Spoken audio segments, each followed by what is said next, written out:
Assalamualaikum warahmatullahi wabarakatuh. Salam olahraga, salam sehat buat kita semua. Balik lagi di channel YouTube Afif Safi, pakar bola mengomentari sepak bola dengan kesoktahuan. Karena kita semua berhak ngomongin bola dan diskusi bola. Nah, terima kasih buat teman-teman yang udah like, komen, dan subscribe channel YouTube gua, yang udah stay terus nontonin video-video gua dari awal sampai sekarang. Terima kasih. Hari ini gue akan membahas tentang Barcelona lebih dalam lagi. Ada beberapa pemain yang memperpanjang kontrak bersama Barcelona, ada juga yang masih ragu-ragu. Ada pemain yang hebat tapi malah dia lagi bimbang nih mau pindah kemana, apa mau bertahan di Barcelona. Dan transfer di Januari Barcelona kira-kira akan beli siapa aja. Dan tidak lupa juga akan membahas pertandingan Barcelona ke depannya lawan Villarreal dan Bayern Munchen. Oke? Tapi sebelumnya gue mau ngasih tahu dulu, karena sekarang hari Jumat ya. Tepatnya hari Jumat adalah tayangnya podcast bola banget, podcast bola banget. Itu di aplikasi Noise nih. Buat lu yang udah gabung, gue ucapin terima kasih dan selamat bergabung nih. Subscriber gue ternyata udah mulai banyak yang beralih dan mendengarkan podcast boba, gabung ke Telegram, dengerin boba tayang tiap Jumat. Nah, sekarang tayang tiap Jumat. Episode terbaru udah tayang bareng Papi Ropan, Roni Pangemanan. Itu jurnalis senior, jurnalis mungkin dari sepak bola yang udah 5 kali ikut Piala Dunia, 5 kali ikut Euro. Lu bayangin, kita tuh Piala Dunia tahun 90 aja gue belum nonton. Piala Dunia 2002 paling gue nonton. Tapi dia udah meliput, dia menyaksikan gol tangan Tuhan Maradona pada tahun 80-an. Nah, ini dia nih, podcast boba di aplikasi Noise. Ini nih yang kuning warnanya. Ini diklik aplikasi Noise, di-download dulu. Nah, ini udah langsung ke boba ya, jadi langsung bisa didengerin. Tuh, lihat podcast langsung didengerin.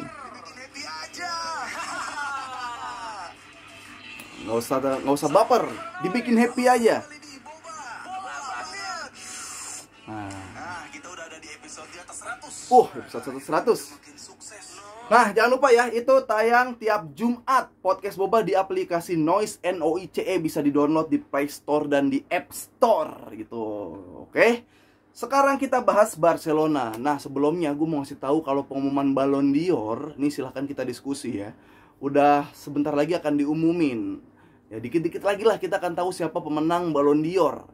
Kandidat terkuat masih ada Lionel Messi, Lewandowski, dan Jorginho. Tapi ada beberapa statement dari para pelatih, dari para pemain-pemain legend, itu mengeluarkan statement dan menyatakan dukungannya ke siapa. Nah, statement pertama datang dari Pep Guardiola yang bilang kalau Messi adalah salah satu orang yang mengantarkan saya untuk menjadi pelatih atau manajer terbaik. Messi. Nah, terus juga bawahnya ada Valverde yang bilang kalau Messi memaksa semua teman-temannya untuk berada di level yang tertinggi. Nah, itu berkat ambisi Messi untuk menjadi pemenang, selalu menciptakan kemenangan. Jadi Messi tuh mau nggak mau orang tuh harus ikut Messi, jangan Messi yang ikut orang. Karena apa? Messi lagi ada di level teratas gitu. Kalau istilahnya kalau kita mau ngejar kita yang ngejar gitu, bukan kita yang ditinggalin gitu. Dan yang terakhir dari Ronald Koeman, tapi gue gak mau bacain, bodo amat gue sama Ronald Koeman. Datang lagi statement dari Thierry Henry yang bilang kalau ya saya pikir Messi layak mendapatkan Ballon d'Or. Torehan di 2021 ya cukup masuk akal buat menang di Ballon d'Or. Menangin Argentina Copa America, menjadi pemain Man of the Match sering banget, LPCC, pemain terbaik di Copa del Rey, di Copa America pemain terbaik juga. Jadi sangat layak untuk Messi memenangkan Ballon d'Or. Nah, pernyataan Thierry Henry juga disepakati oleh Carragher. Carragher nih ya kita tahu ya, legend dari Liverpool, sekarang jadi pandit. Carragher sempat mengcompare dengan Jorginho, dengan Lewandowski, tapi akhirnya Carragher memilih Messi. Jadi Ballon d'Or ini memang orang-orang penting yang milih, pemain bola, kapten, dan divisi-divisi untuk voting-voting Ballon d'Or ini cukup kompeten dan kredibel lah untuk memilih siapa pemenang Ballon d'Or. Tapi itu kan menurut legend-legend. Nah, menurut bocil-bocil TikTok tuh beda lagi tuh. Menurut bocil-bocil kematian di TikTok tuh beda lagi pasti. Jadi siapa aja yang menang nanti kita akan lihat. Kita tunggu pemenang Ballon d'Or. Oke, kita langsung masuk ke Barcelona. Ada beberapa pemain yang dengan mudah diperpanjang kontraknya. Antara lain ada Gavi yang udah menyetujui. Sementara kayak Dembele, kita diskusi dulu nih masalah Dembele nih. Gue nggak ngerti nih. Dembele pengen diajuin lagi kontrak baru sama Barcelona dengan klausul yang gue lupa kayak apa ya. Kayaknya tuh kalau harus main berapa kali dalam jumlah pertandingan baru kita bisa kontrak Dembele lagi. Sementara ada klub-klub dari Inggris itu udah kayak nyari-nyari Dembele gitu, udah pengen mendapatkan Dembele. Nah, masalahnya kalau dari sisi Barcelona, silakan kita diskusi. Dari sisi Barcelona, kalau Dembele nggak mau perpanjang kontrak, dia ingin pindah, itu udah nggak tahu malu sih hitungannya Dembele tuh. Istilahnya Dembele Dembele digaji mahal, main di Barcelona. Nah, digaji dia aja ya waktu bermainnya sama waktu jadi cadangan lebih banyak waktu jadi cadangan. Bahkan bukan cadangan, waktu dia di rumah sakit pun lebih sering kita lihat dibanding Dembele di dalam lapangan. Nah, ini istilahnya lu ya utang budi sih hitungannya. Kalau lu gila sih kalau lu belum ngasih ke Barcelona, udah ngasih harga ke lu, tapi lu nggak bisa ngebales harga tersebut dengan value yang ada dari diri lu. Gila sih Dembele kalau pindah nih. Harusnya sih kalau secara jadi penonton, jadi fans Barca, gue pengen kayak Dembele nih stay dulu di Barcelona. Lu harus nunjukin kalau lu bukan cuma orang yang penyakitan dibeli ke Barcelona. Lu adalah pemain bola, bahkan salah satu pemain terbaik di Prancis yang gabung bersama Barcelona, yang akhirnya nanti bisa memberikan dampak positif atau memberikan apa ya, piala-piala, trofi-trofi untuk Barcelona. Harusnya sih kayak gitu. Itu dari segi penonton. Dari segi gue sebagai fans Barca, dari segi Barcelona pun kayaknya gue rasa gitu. Bahkan dari segi Barcelona, kalau emang Barcelona lebih gede dari Dembele, ya bisa lah ambil Dembele, direkrut, perpanjang kontrak, gajinya dikecilin, atau ada klausul yang tadi gue bilang kalau misalkan bisa main full selama beberapa pertandingan ke depan akan dibayar sesuai gaji, dibayar sesuai bonus, dibayar taken kontrak. Tapi kalau cedera ya lu harus ada klausul baru. Jadi biar bener-bener nggak buang-buang duit doang Barcelonanya. Nah, gue mikir seperti itu di antara sudut pandang fans Barca dan di sudut pandang Barcelonanya. Tapi setelah dipikir-pikir, kalau kita jadi Dembele, kalau gue mikirin perspektifnya Dembele, ya nggak apa-apa juga pindah sebenarnya kan. Istilahnya ya ngapain lu lagi ada di klub yang lagi goncang-gancing begini, yang lagi di klub yang istilahnya kapal lagi pecah berantakan, bukan pecah lagi, ini udah ditenggelamin istilahnya kapalnya. Naiknya itu agak susah. Ya lu mending pindah kalau Liverpool minat, kalau misalkan Chelsea minat. Ya walaupun gue nggak tahu kan Liga Inggris kick and rush, badan back Liga Inggris gede-gede dihantem. Lu mau pindah kemana? Liga Italia. Wah, lebih keras lagi Italia kan. Main Tenesio, darah-darahnya masih ada, main keras masih ada. Kaki lu pertimbangin lagi kalau mau pindah Dembele. Lu pindah ke Prancis, lu susah untuk masuk di Paris, lu agak susah. Bisa sih mungkin kalau kalau Mbappe pindah, lu bisa main di Prancis mungkin. Tapi ya nggak jalan lah. Sebenarnya Liga Spanyol nih liga yang paling pas buat Dembele sekarang. Lu balik ke Dortmund mati sekarang. Ke Munchen susah, saingannya berat. Barcelona nih sebenarnya yang lagi cocok-cocoknya sama Dembele di saat turun. Moralnya turun, Dembele saatnya nih membuktikan kalau lu adalah pemain yang bagus, lu adalah pemain bola yang diperhitungkan sama dunia, lu stay di Barcelona. Itu aja sih pandangan dari gua. Gua nggak tahu menurut lu, silakan komen masalah Dembele. Nah, selanjutnya ada Ronald Araujo. Yang dikabarkan Araujo tuh nggak terlalu gampang. Maksudnya nggak segampang Pedri taken kontrak, nggak segampang Gavi taken kontrak. Araujo juga lagi optimal, main juga bagus. Ya paling jago lah sekarang di Barcelona. Kalau nggak ada Araujo bisa kebobolan banyak mungkin. Nah, ini ada tawaran lagi yang menarik dari Liverpool. Klub-klub Liga Inggris tertarik untuk mendatangkan Araujo. Sementara Araujo di belakang nih jago sendiri. Ya, gue nggak tahu nih mesti kayak gimana. Kalau emang Araujo cinta Barcelona, ya udah lu bertahan. Tapi kalau emang lu mikirin karir di saat usia sekarang lagi pengen menuju ke mateng, pindah sih solusi yang bagus. Lu apalagi yang nawarin Liverpool ya. Dipindah ke Liverpool, ya kosong ompong lagi. Barcelona mikir lagi. Makanya kalau misalkan pindah Araujo ke Liverpool, ya mudah-mudahan nilai transfernya oke, sehingga mendatangkan back-back baru yang gue sih belum ada di pikiran siapa back yang lagi bagus nih, siapa gue nggak tahu. Nah, Yusuf Demir juga ada klausul, gue lupa klausulnya tuh, dia akan diperpanjang kontraknya ketika sudah bermain berapa kali gitu. Gue nggak tahu, gue lupa. Ya ini bingung juga sih, kayak Demir masih sering salah-salah, Demir masih bocah banget gitu kan. Ya sabar-sabar aja buat Demir. Kalau lu mau pindah mungkin di loan atau ya pindah aja ke liga yang nggak terlalu serem lah, kayak Real Betis gitu, lu masih oke. Celta Vigo lu main di Spanyol, masih di Spanyol buat adaptasi. Tapi gue saranin bertahan lah, biar ya disaranin Demir bertahan, tapi Xavi janjiin akan mainin Demir, biar Demirnya akhirnya tanda tangan kontrak. Jadi kira-kira seperti itu yang terjadi di Barcelona. Nah, ada juga isu yang beredar bahwa Xavi katanya nggak memilih Ricky Puig sebagai pemain inti, yang artinya mungkin lu semua yang setuju sama gua harus bersyukur tidak ada Ricky Puig.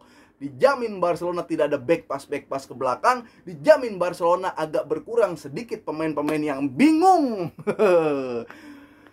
Lu lihat dong track record si Ricky Puig di Barcelona ya. Mungkin oke, nggak dikasih kesempatan sama Koeman. Kalau lu jago, lu dikasih kesempatan sama Koeman. Siapapun pelatih, kalau lu jago, lu pasti dikasih kesempatan. Ya. Di saat kayak gelandang lu masih Andre Gomez sama Denis Suarez, dia masih muda, Ricky Puig nggak bisa masuk, ya kan? Di saat usianya udah mulai agak naik nih, ke-22, ke-22, ada Gavi muncul sama Nico, lu kalah, ketutup. Kapan dipakainya? Ya udah, kalau lu mau pergi silakan pergi, ya lu bisa sukses di tempat lain, ya karena gitu. Di saat gelandang sampah Barcelona, Andre Gomez, ada si Denis Suarez, lu nggak bisa masuk sebagai pemain muda, lu nggak bisa masuk. Tapi di saat lu udah usianya lumayan bisa diandelin, harusnya datang lagi pemain dua, Nico sama Gavi, lu malah ketutup, hilang. Bahkan kebagusannya belum terlalu bilang bagus ya. Aktifnya Nico sama Gavi, gue bahkan sampai lupa Barcelona punya pemain yang namanya Coutinho. Ya. Dan dikabarkan lagi Coutinho tuh sampai nyewa psikolog buat benerin psikolognya, biar dia balik saat dia masih kayak memperkuat Liverpool. Lu bayangin nggak? Segitu. Gua apresiasi untuk kali ini Coutinho. Apresiasi, dia pengen bangkit, dia pengen bermain kayak dulu lagi waktu jadi monster saat di Liverpool. Gua apresiasi sampai dia nyewa psikolog. Sebenarnya nggak usah nyewa psikolog, nyewa gue aja. Gue datang ke Spanyol, ya, gue bacain tweet-tweet netizen Indonesia tentang Coutinho.